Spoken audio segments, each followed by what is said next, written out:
What's up, fellow heroes? I watched the Justice League Snyder Cut edition, and right off the bat, I'm going to let you know that I enjoyed it, and if you're into that kind of stuff as well, you should go watch it too. Now, if you're not into that kind of things, then you'll find it okay, but I definitely think it's an improvement on the previous film. The Snyder Cut gives our protagonists and antagonists some weight in the film, while making up for and filling in other deficits that were left behind in the Joss Whedon version. I don't think it would have worked in theaters, and it shows what we can get away with now in these streaming services. It's long, but being long isn't always a bad thing. However, in this case, I still feel like everything was not needed in this film. There are scenes that come out of nowhere, and for me, take you away from the overall experience, as well as other moments that overstay their welcome and just not needed at all.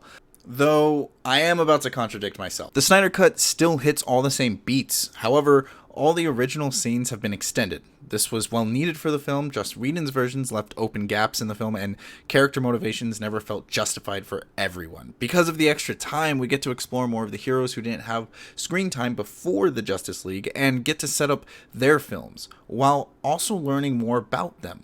So in hindsight, I prefer that it is longer, but seriously, there are some pointless stuff that goes on in this movie. Characters are the biggest upgrade in this film. I'm probably going to be comparing the two Justice Leagues films here, so just stay with me. Steppenwolf actually gets some character motivation, and we understand just why he's here, and gets to sympathize with him a little. Just a little. The rest of the cast get the same treatment, Cyborg especially, which was nice for me because I felt like Cyborg was lacking in the first film. He kind of just showed up, and then he wasn't supposed to be trusted, but then he was trusted. It was weird. Also, scenes were tweaked. It's interesting to see just how a couple of line changes can shift a character. It made me connect with each hero more, and I found them really likable in the Snyder Cut. With line changes, so did all of Joss Whedon's quips. Humor in the Snyder Cut felt more grounded, never took away any emotional value, and I actually preferred it. And this is coming from a guy who enjoys the Marvel quips. Okay, so I gotta complain. Now, I wanted to talk about the bad stuff first, but I got too excited, so here we are. First off, I wasn't a big fan of the music. It was distracting, and I found myself asking, what is playing right now? Second, the editing was a bit disjointed. There's this back and forth between all the heroes. You jump one place for 5 minutes, then you're in a flashback for 20 minutes. Next, you're on Steppenwolf, who is, now that I think about it, it seems like he was there to remind you about the plot because you are jumping around non-stop. Zack Snyder's vision of the film is something I wish I saw the first time, but appreciate more now that it is out.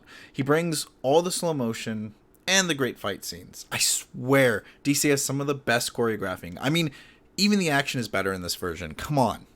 But seriously, I had a good time.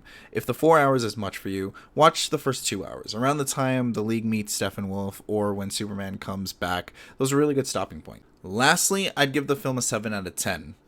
Fun to watch. So much of an improvement, it already makes me want a sequel. So in the film, Zack Snyder put up a billboard talking about suicide prevention. This is very personal to me because it's something I went through, and I know it's something that many other people are going through.